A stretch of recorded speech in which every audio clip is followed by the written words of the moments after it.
নমস্কার বন্ধুরা, আজকে আমি দেখুন এই যে বিট গ্রেট করে নিয়েছি, এখানে গাজর গ্রেট করে নিয়েছি, এখানে একটু ছোট ছোট করে পনির ভেজে নিয়েছি, একটু বাদাম ভেজে নিয়েছি, এখানে কড়াতে সর্ষের তেল দিয়েছি।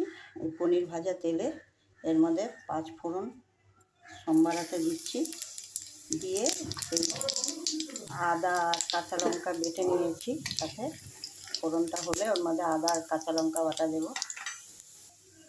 দেখুন আদা কাঁচা লঙ্কা ঝাল বেশি দিচ্ছি না, বাচ্চারাও খাবে বলে আদা আর কাঁচা লঙ্কা একসঙ্গে বেটে নেওয়া হয়েছে। এখন এই তেলটার মধ্যে দিয়ে দেব।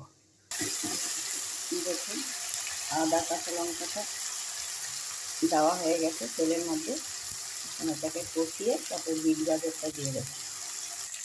আদা কাঁচা লঙ্কাটা দেখুন কাঁচা গন্ধ চলে গেছে, এর মধ্যে এখন বিটটা গাজরটা সব দিয়ে আবার তারপর কষাবো। বন্ধুরা, বিট গাজরটা ভাজা ভাজা হয়ে গেছে, এর মধ্যে আমি একটু ভাজা মশলা করে রেখেছিলাম শুকনো খোলায়, জিরে ধনে মৌরি গোলমরিচ গরম মশলার মধ্যে দারচিনি এলাচ দিয়ে এগুলো ভেজে তারপর শুকনো গুঁড়ো করে নিয়েছি মিক্সিতে।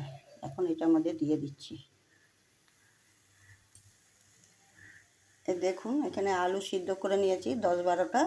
এখন এই বিট গাজরের সাথে এখন আলুটাও মিশিয়ে দেব। দেখুন আলুটা দিয়ে দিয়েছি। এবার দেখুন এর মধ্যে একটু সামান্য একটু হলুদ গুঁড়ো আর একটু চিনি দেওয়া হলো, আর নুনটা আমি আগেই একটু দিয়ে দিয়েছিলাম বিট গাজরটা ভাজার সময়। দেখুন বন্ধুরা, আমি ওই যে পনিরটা নিয়েছিলাম ছোট ছোট করে কেটে আর বাদাম ভাজাটা, আর এইটা দেখুন একটু কর্নফ্লেক্সের গুঁড়ো করে নিয়েছি, সেই কর্নফ্লেক্স গুঁড়ো আমি এর মধ্যে বাইন্ডিংয়ের জন্য দেবো, আর পনিরটা আর বাদাম ভাজাটাও দিয়ে দেবো।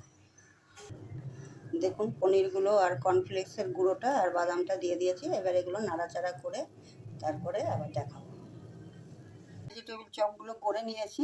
আমি এখানে ময়দা নিয়েছি, ময়দার মধ্যে আমি ওটা কোটিং দিলাম, তারপরে আমি এটা কর্নফ্লাওয়ার নিয়েছি, কর্নফ্লাওয়ারের মধ্যে জল দিয়ে গুলে নিয়েছি, তারপরে ওটার মধ্যে কোটিং দিলাম, তারপরে এটা কর্নফ্লেক্স গুঁড়ো করে নিয়েছি, তারপরে এটার মধ্যে কোটিং দিলাম। এটাকে এইভাবে এখন সব করব, করে তারপরে আমরা এটা আবার পরে সবগুলো করে নিই, তারপরে আমরা এগুলো তেলে ভাজবো। তো এটা এখানে সাদা তেল দিয়ে আস্তে আস্তে ভাজা হচ্ছে। এগুলো আমরা এখন, এটা হচ্ছে স্ন্যাক্স ভেজিটেবিল চপ, কত শক্ত হয়েছে দেখুন। এটা এখন আমরা এই সসটা দিয়েই খাবো সন্ধ্যার সময়।